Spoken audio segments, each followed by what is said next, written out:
오늘은 맞습니다. 하나님께서 지키시리로다 라는 제목으로 하나님 말씀을 전하도록 하겠습니다.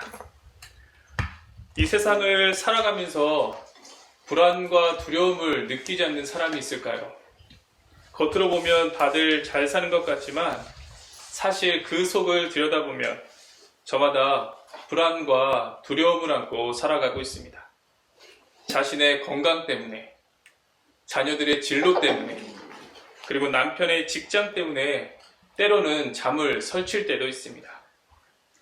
몇 년 전 통계청 조사에 의하면 한국 사람들이 제일 불안해하는 그 요소 1위가 먹거리이고 2위가 사회 범죄이고 3위가 노후 문제라고 합니다. 그리고 요즘은 전 세계 사람들이 코로나 바이러스로 인해서 두려움과 불안에 떨고 있습니다. 먹고 사는 것이 불안하고 자녀들의 진로가 불안하고 또 노후가 불안하고 또 병에 걸릴까봐 불안하다면 사실 우리는 매일매일 불안과 두려움을 안고 살아간다고 말할 수 있습니다. 그래서 오늘 말씀이 매우 중요합니다. 오늘 본문 1절을 보시면 시인은 이렇게 말하고 있습니다. 내가 산을 향하여 눈을 들리라. 나의 도움이 어디서 올까? 이 시는 구약의 성도들이 하나님을 예배하기 위해서 예루살렘 성전으로 올라가면서 읊었던 시입니다. 그들도 우리처럼 가정 문제, 자녀 문제, 건강 문제 등 여러 가지 문제들을 안고 있었을 것입니다. 이러한 문제들을 안고 성전으로 올라가다가 문득 옆에 있는 산을 올려다 보았습니다. 예루살렘 성전으로 올라가는 그 길에는 크고 높은 산들이 많이 있었습니다. 그 웅장한 산들을 바라보면서 이스라엘 백성들은 무엇을 생각했을까요?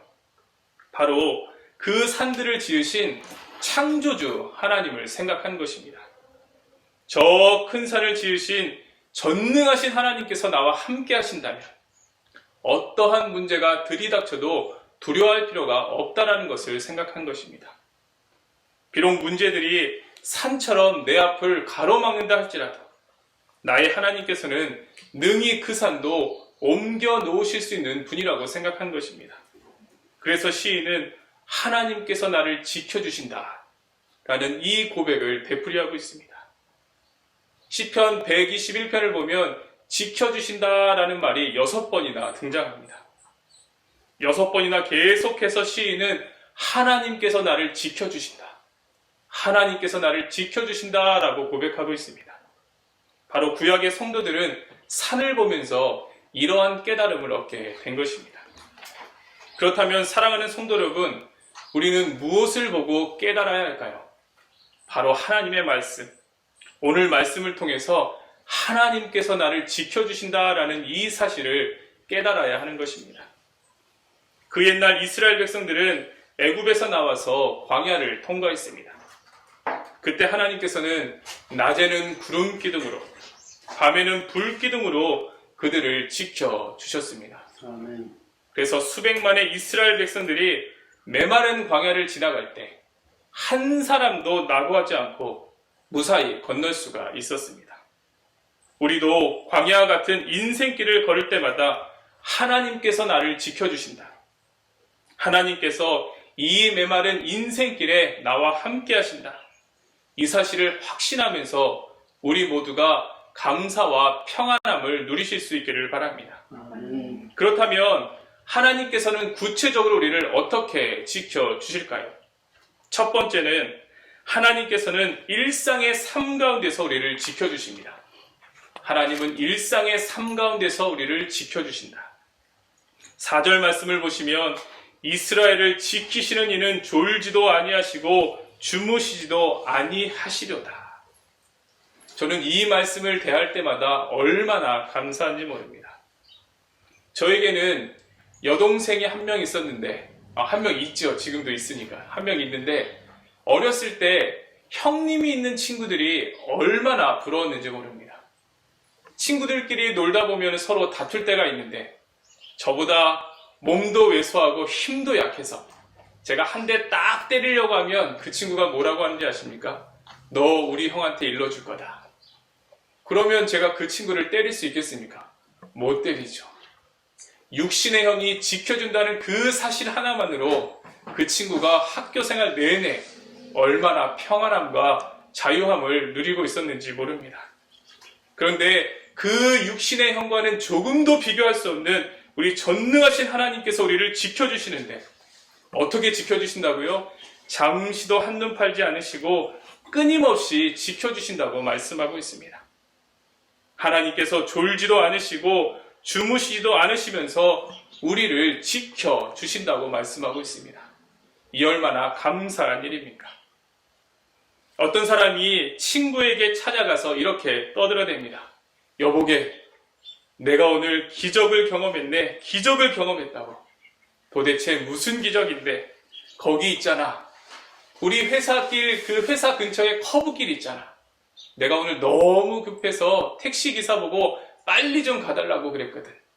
근데 그 택시기사가 그 커브길에서 속력을 너무 낸 나머지 차가 그만 굴러버렸는데, 정신을 차리고 보니까 내가 하나도 다치지 않았다네. 내가 오늘 기적을 경험했네. 기적을 경험했어. 그러자 그 말을 듣고 있던 친구가 이렇게 대답을 합니다. 난 또 무슨 이야기라고. 그것이 기적이면 나는 날마다 기적이네. 날마다 기적이라고.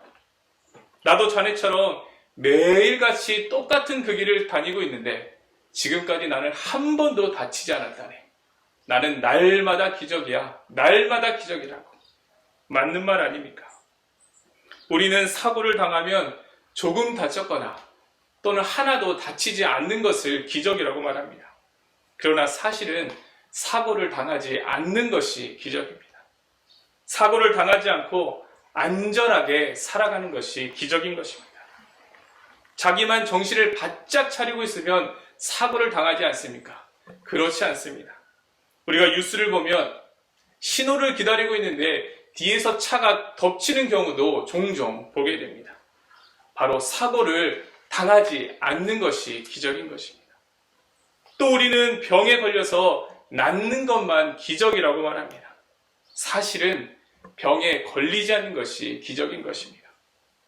제 말이 마음에 와닿지 않는 분들은 오늘 예배를 다 마치시고 나서 종합병원 응급실이나 한번 중환자실에 한번 가보십시오. 코에 호스를 꼽고 숨도 제대로 쉬지 못하면서 인사불성의 상태로 누워있는 사람을 한번 보십시오. 그 사람들이 건강관리를 제대로 못해서 그런 것입니까? 그렇지 않습니다. 그 사람들 가운데 정기적으로 건강검진을 받은 사람들도 있을 것이고 몸에 좋다는 보약도 꼬박꼬박 챙겨 먹은 사람도 있을 것입니다. 건강을 위해서 이런저런 일들을 많이 한 사람도 있을 것입니다. 그에 비하면 우리는 잘한 것도 별로 없고 건강을 세밀하게 챙기지도 않았는데 왜 우리는 이 아침에 하나님 앞에 건강한 몸으로 나와서 예배드릴 수 있었을까요? 왜 우리는 한 주간 동안 길거리를 활보할 수 있었을까요?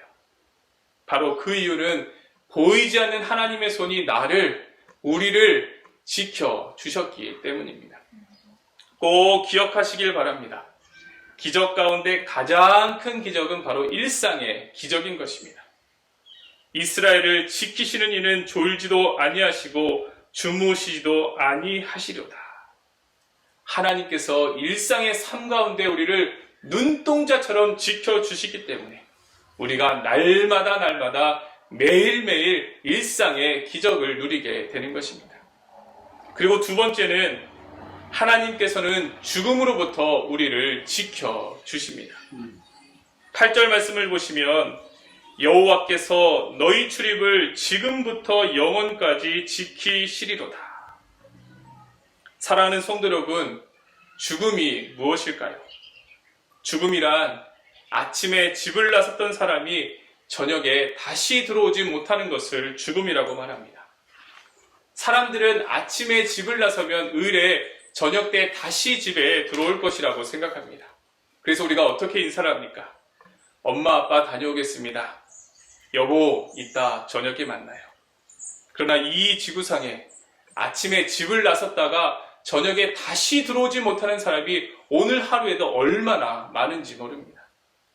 죽음은 그 반대도 마찬가지입니다. 죽음은 저녁에 집에 들어왔던 사람이 아침에 다시 나가지 못하는 것이 죽음인 것입니다. 분명히 대문 앞에서 친구와 인사를 하고 그 친구가 집에 들어가는 것을 보았는데 그 친구를 다음날 다시 보지 못하는 것이 죽음인 것입니다. 하루에도 문지방을 다시 넘지 못하는 사람들이 얼마나 많은지 모릅니다. 그런데 하나님께서는 우리의 출입을 지켜주신다고 말씀하고 있습니다. 하나님께서 죽음으로부터 우리를 지켜주신다는 말씀입니다. 이것은 사실 굉장히 놀라운 사실인 것입니다. 사랑하는 성도 여러분, 우리가 예수님을 믿으면 새 생명을 얻게 됩니다. 우리가 얻은 새 생명은 다시 죽지 않기 때문에 우리에게는 더 이상 죽음이 없습니다. 요한복음 11장 25절에서부터 26절 말씀 보시면 예수께서 이르시되 나는 부활이요 생명이니 나를 믿는 자는 죽어도 살겠고 무릇 살아서 나를 믿는 자는 영원히 죽지 아니하리니. 이 말씀에 의하면 예수님을 믿는 사람들은 영원히 죽지 않는다고 말씀하고 있습니다. 그렇다면 예수님을 믿는 사람들에게 찾아오는 죽음은 무엇일까요? 예수님을 믿는 사람들에게 찾아오는 죽음은 바로 이 땅에서 저 천국으로 이동을 하는 것입니다. 우리의 존재는 절대로 멸절되지 않습니다. 죽는다고 해서 우리의 존재가 완전히 사라지는 것은 아닙니다.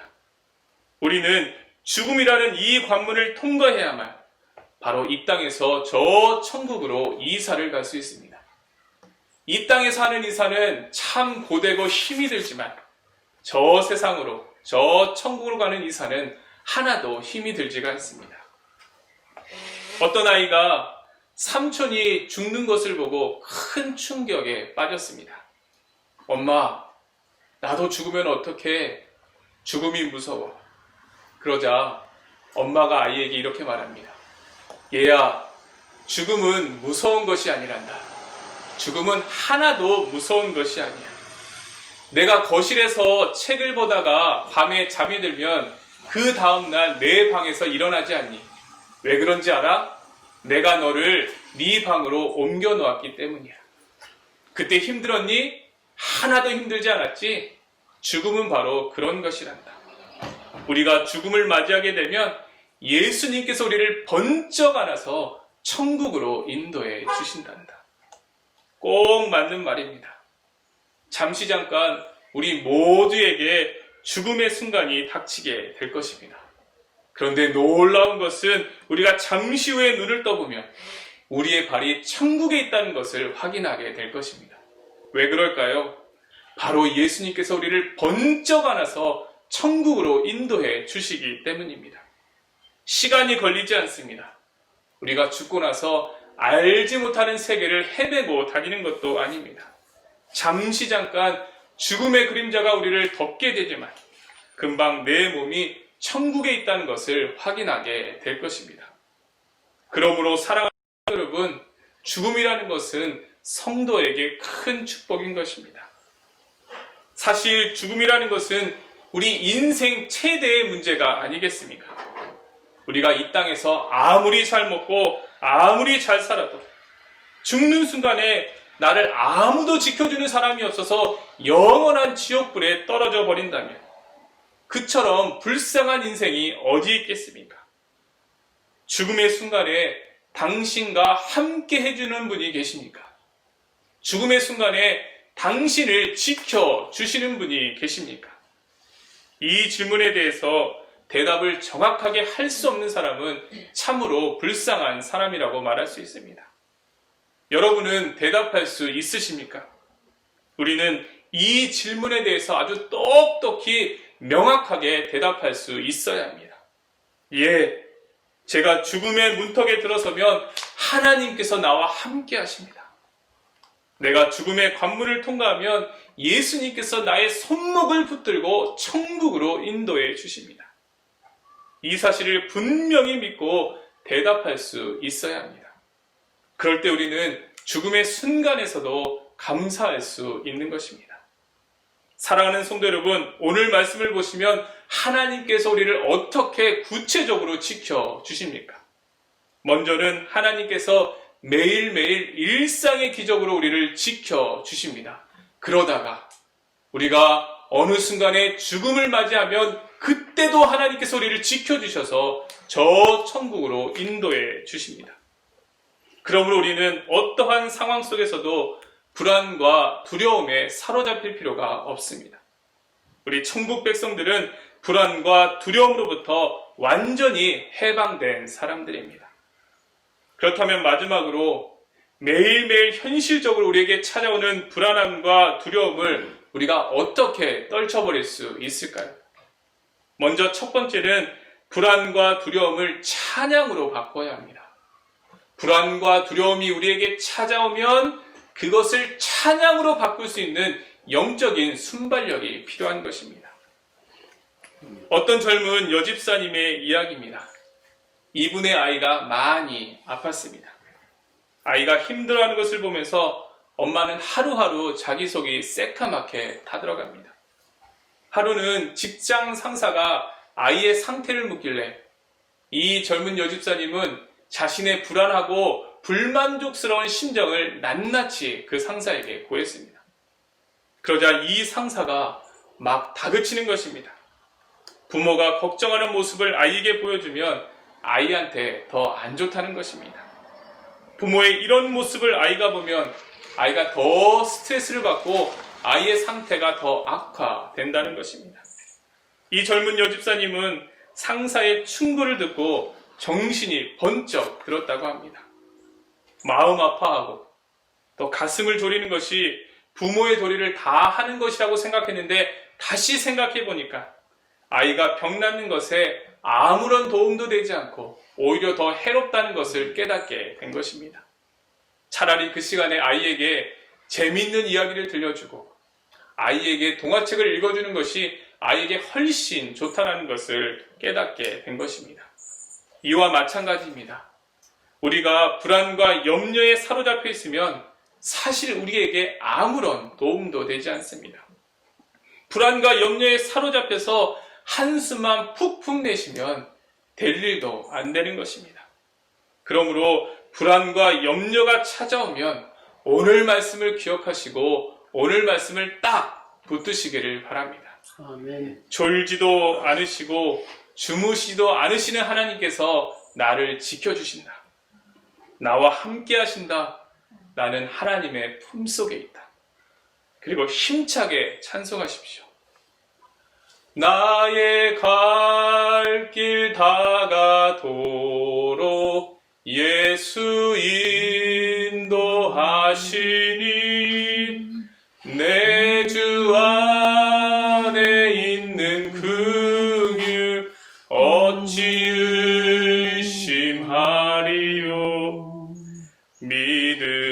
믿음으로 사는 자는 하늘 위로 받겠네. 무슨 일을 만나든지 만사형통하리라. 무슨 일을 만나든지 만사형통하리라. 이렇게 우리에게 위로와 평안을 안겨주는 찬송이 얼마나 많은지 모릅니다. 오늘 말씀을 기억하시면서 힘차게 찬송하십시오. 그러면 우리에게 찾아왔던 불안과 두려움을 쉽게 떨쳐버릴 수 있을 것입니다. 아멘. 불안과 두려움에 눌리지 마시고 찬양을 통해서 승리하시는 우리 주빌리 성도님들이 되시길 바랍니다. 아멘. 그리고 두 번째는 평소에 하나님과 교제하는 시간을 가져야 합니다. 평소에 하나님과 교제하는 시간을 가져야 한다. 평소에 말씀을 보고 기도하면서 하나님과 교제하는 삶을 살아야 된다는 것입니다. 그럴 때 궁극적으로 불안과 두려움을 떨쳐버리고 승리의 삶을 살아갈 수 있습니다. 오늘 설교를 들으시고 그래 하나님께서 나를 지켜주시기 때문에 이제는 불안과 두려움을 떨쳐버리고 살아야겠다. 매일매일 감사의 삶을 살아야 되겠다. 이렇게 결심하는 분들도 계실 것이고, 또 어느 정도 하나님께서 지켜주시기 때문에 자신감을 가지시는 분들도 계실 것입니다. 그러나 하나님과 지속적으로 교제하지 않으면 지금의 결심과 자신감은 금방 사라지고 말 것입니다. 오늘 설교는 머지않아 희미해지게 될 것입니다. 그러면 또다시 불안과 두려움이 여러분을 사로잡게 될 것입니다.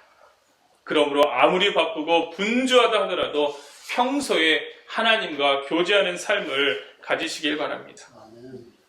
미국 달라스 신학교에 알렌 로스라는 구약 교수님이 계십니다. 한 번은 이분이 큰 교통사고를 당하셨습니다. 얼마나 큰 사고였든지 정신을 완전히 잃고 혼수 상태에 빠지셨습니다. 그 위급한 소식을 듣고 동료 교수님들이 병원에 찾아갔습니다. 그런 상황 가운데서도 로스 교수님의 얼굴은 굉장히 평안해 보였고, 그리고 작은 목소리로 계속 무엇인가 중얼중얼 거리고 계셨습니다. 그래서 간호사가 이분이 무슨 얘기를 하시나 라고 귀를 가까이 대보니까 도무지 무슨 얘기를 하시는지 알아들을 수가 없었습니다. 그때 교수님 한 분이 귀를 대고 가까이 들어보니까, 그리고 나서 깜짝 놀라서 하는 말이 로스 교수님이 시편 23편을 히브리어로 암송하고 계십니다. 시편 23편을 히브리어로 암송하고 있었기 때문에 간호사가 아무리 들어도 알아들을 수가 없었던 것입니다. 그때 그 자리에 있었던 교수님들이 다 안도했습니다. 저분이 혼수 상태에서도 하나님의 말씀을 붙들고 계시니, 하나님을 저렇게 의지하고 또 의지하고 계시니 절대로 잘못된 일이 없을 거야.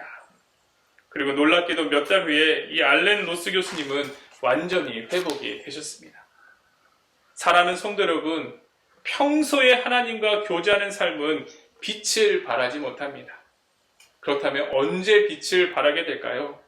바로 위기를 당했을 때, 바로 그때 평소에 하나님과 교제하는 삶은 빛을 발하게 됩니다. 우리가 위기를 만나서 휘청거릴 때 바로 그때는 하나님의 말씀을 붙들어야 살 수 있습니다. 그때는 하나님께 부르짖어야 살 수 있는 것입니다. 그래, 평소에 말씀을 가까이 하지 않는 사람이 위기를 만났다고 해서 갑자기 말씀을 붙들 수 있을까요? 평소에 기도의 자리에 나가지 않는 사람이 눈앞에 캄캄한 상황을 만났다고 해서 갑자기 기도할 수 있을까요? 그렇지 않습니다. 평소에 늘 말씀을 묵상하고 늘 무릎을 꿇어야 바로 위기 앞에서도 하나님의 말씀을 붙들 수 있고 하나님께 나아가 기도할 수 있는 것입니다. 그래서 평소에 말씀과 기도 생활이 매우 중요합니다. 평소에 하나님과의 지속적인 교제는 바로 위기를 만났을 때 그때 빛을 발하게 됩니다. 평소에 하나님과 교제하는 사람은 그럼에도 불구하고의 감사의 삶을 살 수 있는 것입니다. 끝으로 바라기는 우리 주빌리의 모든 성도님들이 오늘 말씀을 붙드심으로 어떠한 형편에서든지 주님 안에서 평안함을 누리실 수 있기를 바랍니다. 아멘. 코로나 바이러스로 인해서 온 세상이 불안과 두려움에 떨어도 우리 성도님들은 오늘 말씀을 기억하심으로 담대하게 살아가실 수 있기를 바랍니다. 아멘. 하나님께서 나를 지켜주신다. 나를 지켜주시는 하나님은 졸지도 않으시고 주무시도 않으신다. 나는 언제나 그 하나님의 품속에 있다. 이 사실을 확신하시고 매일매일 감사와 찬양으로 살아가시는 우리 주빌리의 모든 성도님들이 되실 수 있기를 주님의 이름으로 부탁드립니다. 아멘.